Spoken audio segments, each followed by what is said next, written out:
저는 이뿐만이 아니라 사진을 먼저 보시죠. 피해자의 사체에 남아있던 상처입니다. 피해자의 몸 두 군데에 이와 같은 상처가 남아있었는데요. 이렇게 봐서는 어떤 흔적인지 모르겠는데 무슨 상처인가요? 이와 같은 상처를 전류반이라고 부르는데요. 감전된 상처, 즉 전기 충격기와 같은 것에 감전됐을 경우에 피부에 남게 되는 흔적입니다. 감전이 되면 금속 성분이 순간적으로 녹아서 피부에 눌러붙고 피부 가장자리가 올라오게 되면서 마치 여기에 있는 이 사진에 있는 것처럼 분화구와 같은 그런 모습을 보이게 됩니다. 전류반이 사체에 남아있다는 것은 감전으로 인한 충격으로 쓰러지거나 정신을 잃었을 가능성이 높다는 걸 뜻하죠. 피고인이 전기 충격기로 피해자를 기절시킨 다음 목을 졸라 자살로 위장하는 것 얼마든지 가능하지 않겠습니까?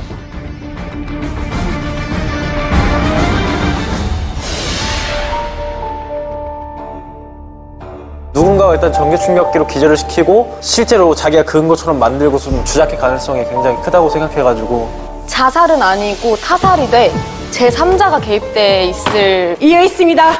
검찰 측은 계속해서 추정에 의해 피고인을 범인 몰아가고 있습니다. 피고인은 전기 충격기를 구입한 사실이 없으며 저 상처가 사건 당일 생겼다는 근거 또한 명확하지 않다는 점 다시 한번 말씀드리겠습니다. 저희는 당시 현장 사건을 검시했던 현장 검시원을 증인으로 요청합니다.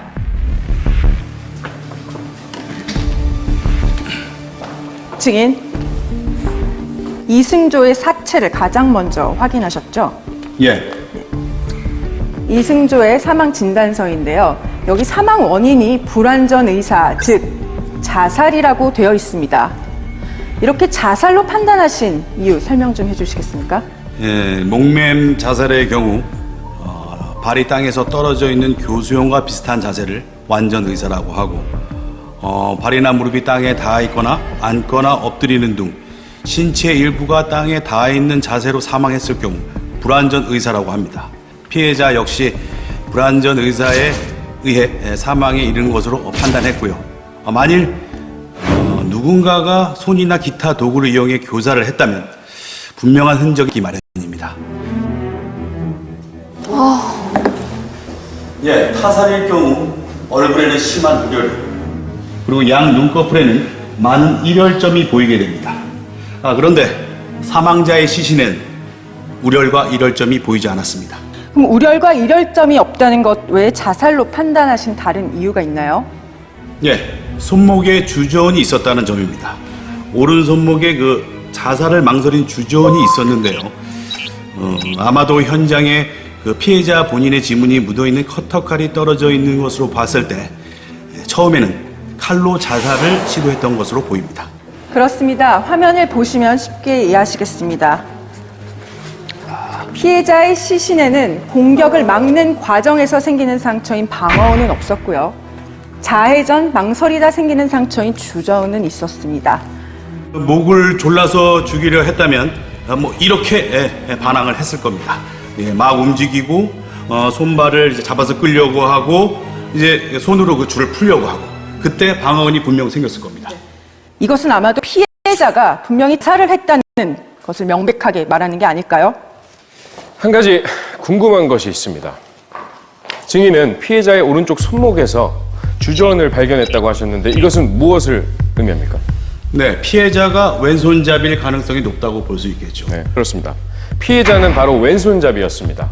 하지만 피고인과 피해자는 고등학교 동창으로 피해자가 왼손잡이라는 사실을 알고 있었습니다. 만일 피해자가 왼손잡이인 것을 알고 이를 위장하려 했다면 가능한 일인가요? 예, 가능할 수도 있습니다. 하지만 목을 졸라 죽이고 칼로 주전을 남기려 했다면 배출된 혈액의 양이나 생체 반응이 달랐을 겁니다. 자살로 위장하더라도 충분히 가능한 순서 아닙니까? 기절시킨 다음 손목을 긋고 교사를 할 수도 있는 거지 않습니까?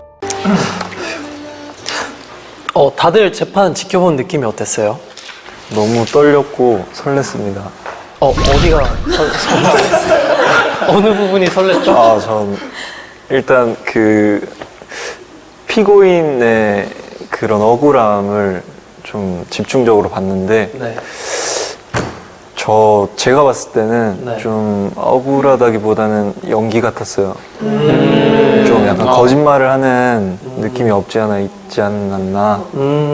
그래서 약간 설레셨군. 그 부분에 조금 동의하는 게 영상을 보시다가 처음에 영상 보여주잖아요. 맞아요. 웃더라고요. 맞아요. 진짜요? 쪽에서 웃으셨다고요? 네, 이러고 있다가 맞아요. 이렇게 웃어. 소름 돋아가지고.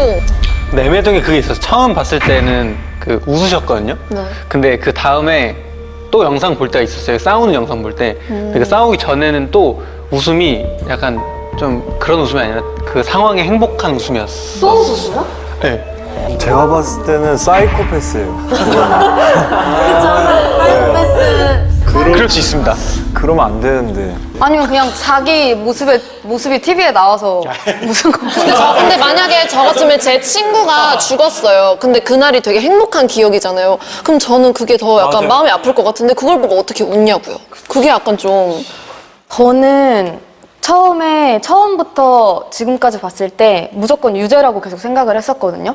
근데 유죄가 아니라는 왜 유죄라고 생각을 했었냐면 모든 증거가 너무 다 원재영한테 가 있는 거예요. 그러다 보니까 이건 무조건 유죄다라고 생각을 했었는데 이걸 조금 더 생각을 해보니까 너무 모든 증거가 다 원재영을 가리키고 있으니까 뭔가 자살은 아니고 타살이 돼 제3자가 개입돼 있을 수 있겠다라는 생각이 들어요. 네. 완전 동의. 근데 저는 저 매듭이 계속 신경 쓰이거든요. 근데 저런 거는 약간 캠핑장에서도 자주 쓰는 매듭이고. 그치. 근데 이게 뭐 대중적으로 이렇게 쉬운 그건 아니긴 하죠. 어떻게 보면 딱 놓고 보면. 근데 저는 그냥 무엇보다 타살이라고 했을 때 왜 저항은이 없었을까가 제일 의문이 드는 것 같아요. 근데 그 방어흔이 전혀 없었고 이렬이 없었고 그리고 제일 중요한 그 증거가 사실 전류반이 있었어요. 근데 이 전류반은 솔직히 일상생활에서 생길 수가 없거든요. 흔하진 않죠. 네, 무조건 무언가에 여기에 충격이 있어야 약간 남겨지는 상처인데.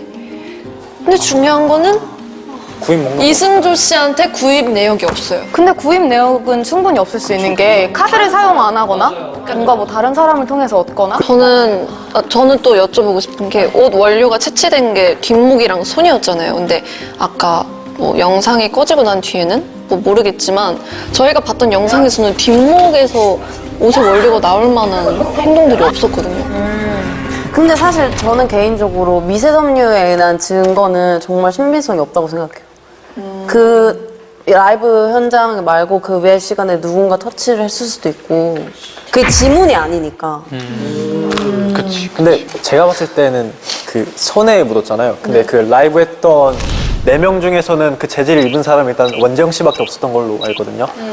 근데 그 재질이 나왔다는 건 일단 원재영 씨가 가장 유력하지 않나. 와, 배심 원장님은 어떻게 생각하세요?